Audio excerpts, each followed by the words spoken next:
શ્રી કૃષ્ણ, જય માતાજી, હર હર મહાદેવ। નવરાત્રિ આવતી હોવાથી આપણે કચ્છના કુળદેવી માતાના મઢની પ્રાગટ્ય કથા વિશે આપણે જાણશું। માતાના મઢની પ્રાગટ્ય કથા। જય મઢવારી આશાપુરામાં તે કી જય।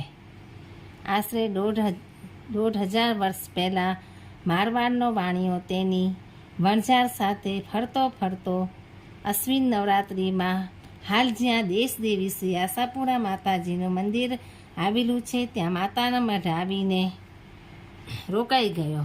વાણિયાને શેર માટીની ખોટ હતી, તેને સંતાન ન હતું। તેની પ્રાર્થના આર્તનાદ સાંભળીને સૌની મનોકામના પૂર્ણ કરનાર જગદંબા શ્રી આશાપુરાએ ભાંગતી રાતે પરોઢમાં સ્વપ્નમાં દર્શન આપી તેને જણાવ્યું કે જ્યાં નવરાત્રિ પૂજન માટે મારું આસન સ્થાપ્યું છે ત્યાં મારું મંદિર બનાવજે અને તેના દરવાજા 6 મહિના બંધ રાખજે। 6 મહિના પછી એ મંદિરમાં પ્રગટ થઈને હું તારી મનોકામના પૂર્ણ કરીશ। સ્વયં આશાપુરામાં એને સ્વપ્નમાં આવ્યા અને સ્વપ્ન પૂરું થયું એટલે દેવચંદ વાણિયાની આંખો ઉઘડી ગઈ। તેની પથારી પાસે ચુંદરી અને નારિયેળ પડ્યા હતા। આમ શ્રી માતાજીએ સ્વપ્નમાં આપેલા દર્શનનું તેને નજર સામે પ્રમાણ મળતા તે ગદગદિત થઈ ગયો। નારિયેળ ચુંદરીને આંખે લગાડ્યા, તેણે એ સ્થળે મંદિર બનાવ્યું। શ્રી માતાજીએ 6 મહિના પછી મંદિરના દરવાજા ખોલવા જણાવ્યું હોવાથી દેવચંદ વાણિયો ત્યાં જ 6 મહિના માટે વણઝાર સાથે રોકાઈ ગયો। આમ કરતાં 5 મહિના પૂરા થઈ ગયા। એક દિવસની વાત છે, સાંજનો સમય હતો। બંધ દરવાજામાંથી દેવી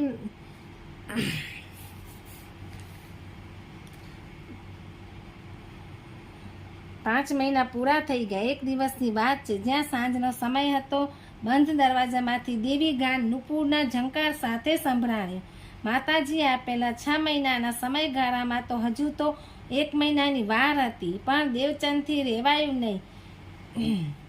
દેવી ગાન અને નુપુરના ઝણકારનો અવાજ મંદિરની અંદરથી આવી રહેલો સાંભળતા તેની ઉત્કંઠા વધી ગઈ। તેણે મંદિરના બંધ દરવાજા ખોલી નાખ્યા।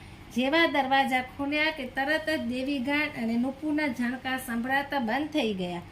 ધડકતા દિલે નજર ઊંચી કરીને દેવચંદે મંદિરની અંદર જોયું તો મા શ્રી આશાપુરાના ભવ્ય દર્શન થયા। ગદગદ થયેલા દેવચંદ માળીની સ્તુતિ કરવા લાગ્યો। પછી તેને પોતાની ભૂલ યાદ આવી। તેને મંદિરના દરવાજા 1 મહિના પહેલાં જ ખોલી નાખ્યા હતા। શ્રી માતાજી તેના સાચા ભક્તની ગમે તેવી ભૂલ દિલથી ક્ષમા કરે છે તેવું જ થયું। શ્રી માતાજીએ દેવચંદને ક્ષમા આપીને જણાવ્યું કે તારી ઉતાવળને કારણે મારા આ સ્વરૂપનું પ્રાગટ્ય અધૂરું રહી ગયું છે। મારા ચરણમાં મૂર્તિમાં પ્રગટવાના બાકી રહી ગયા છે। દેવચંદના અપરાધ છતાં પણ મોટા દિલની માવડી શ્રી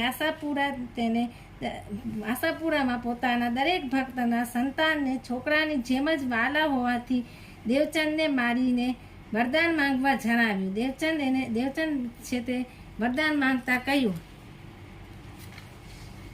દેવચંદ મારીને જણાવ્યું કે હું તો ભૂખ્યાને ભોજન, તરસ્યાને પાણી, આંધળાને આંખો, અપંગને પગ, વાંઝિયાને સંતાન, નિર્ધનને ધન, દુઃખી ત્રસ્તને માનસિક શાંતિ આપનારી છો।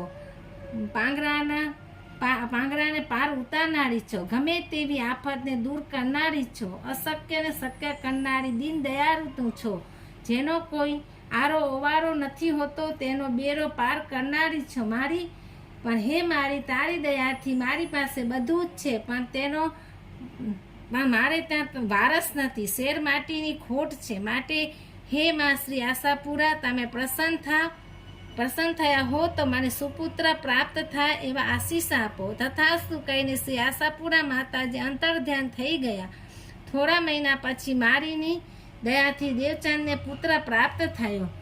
જ્યાં મારી જગદંબા શ્રી આશાપુરાની કૃપા થઈ એ પવિત્ર સ્થળે હંમેશા માટે વસવાનો દેવચંદ સાહેબ નિર્ણય કર્યો હતો। દેવચંદ વાણિયાના વંશજો આજે પણ કચ્છમાં વસે છે। માહેશ્વરી વાણિયા તરીકે ઓળખાય છે। ઈસુની 14મી સદીના સિંધના રાજા ઉનરે ધુમલી નામના પ્રદેશ પર ચડાઈ કરી, તેમાં નિષ્ફળ ગયો। ત્યાર પછી તેના પુત્ર જેમ બાંભણિયાએ ત્યાં ચડાઈ કરી, તેનો વિજય થયો. ત્યાંથી પાછા આવતા કચ્છ થઈને સિંધ જતો હતો, ત્યારે માતાના મઢમાં રાતવાસો કર્યો હતો. રાત્રે હિંગરાજ માતાજીએ સ્વપ્નમાં દર્શન આપતા તેને હિંગરાજ માતાજીનું મંદિર અહીં બનાવ્યું હતું. ઘણા વર્ષો પુરાણના સ્કંદ પુરાણમાં બ્રાહ્મણોએ આશાપુરાજીની સ્થાપના કરી હતી તેવું નીચે મુજબ જણાવ્યું છે. શ્રી માતા તારણ દેવી આશાપુરી ચ ગોત્રપ્પા ઈચ્છિત કીર્તિ નાસીની ચેવ પીપલી વિકજ્ઞા. આમ શ્રી આશાપુરાએ યુગો જૂની સાક્ષાત જગદંબા હોવાનું ઇતિહાસમાં પણ સમર્થન મળે છે. બ્રાહ્મણોએ બંધાયેલ મંદિરને હજારો વર્ષ થઈ ગયા પછી એ જ સ્થળે દેવચંદ વાણિયાએ માતાજીની સ્થાપના કરી હોવાનું પણ વિદ્વાનોમાં મનાય છે. પણ બધી વાતનો સૂર એ છે કે આદ્ય શક્તિ શ્રી આશાપુરા યુગો જૂની જીવન શક્તિ છે, જે આજે પણ ભક્તો પર તેની કૃપા વરસાવતી રહે છે. જય મઢવારી આશાપુરા માત કી જય. હવે આપણે એને પૂજન અને આરતી વિશે જાણશું. શ્રી આશાપુરા મંદિરે માતાના મઢ ખાતે દરરોજ વહેલી સવારે 4:30 વાગે મંદિર ખુલે છે, જે બપોરના 1 વાગ્યા સુધી ખુલ્લું રહે છે. બપોરના 3 વાગે ફરી મંદિર ખુલે છે. રાત્રિના 8 વાગે મંદિર બંધ થાય છે. ઉનાળામાં રાત્રે 9 વાગે બંધ થાય છે. વહેલી સવારે 5:30 વાગે ગુપ્તા આરતી તરીકે ઓળખાતી મંગળા આરતી દિવેટ વડે થાય છે. 9 વાગે ધૂપ આરતી થાય છે. સાંજે સૂર્યાસ્ત પછી 7:30 ધૂપ આરતી થાય છે. આ પછી છેલ્લે ધૂપની ચોથી આરતી થાય છે. ઋતુ પ્રમાણે આરતીના સમયમાં થોડો ઘણો સમય બદલાય છે. તેમ આસો નવરાત્રિમાં ભાવિકોના ઘસારાને અનુલક્ષીને મંદિર ખુલ્લું રાખવાનો સમય પણ લંબાવાય છે. પ્રાકૃતિક સ્થળ ચારે બાજુ ટેકરીઓ અને જંગલોથી ઘેરાયેલી ખીણમાં કચ્છ જિલ્લાના મુખ્ય શહેર ભુજથી લગભગ 95 કિલોમીટરના અંતરે માતાના મઢ ગામમાં ઐતિહાસિક મંદિર આવેલું છે. આ યાત્રિકો માટે રહેવાની અને જમવાની વિશાળ અદ્યતન સગવડો વિના મૂલ્યે જાગીર ટ્રસ્ટ દ્વારા 12 મહિના છે. જો ખાલી હોય તો પરિવારો માટે પર્સનલ બાથરૂમ, લેટ્રિન, સ્વચ્છ રૂમ પણ અપાય છે. ઉપરાંત યાત્રિકોનો સામૂહિક ઉતારો પણ 1 થી વધુ મોટા હોલમાં પણ છે. વ્યવસ્થા ખૂબ જ સારી છે. મુખ્ય કારભારી પણ બહુ સારા છે. માતાના મઢમાં રોકડ દાન કે દાગીના વસ્તુની ભેટ આપતા સમયે રસીદ લેવી પણ આપવામાં આવે છે. નવરાત્રિની ભવ્ય ઉજવણી.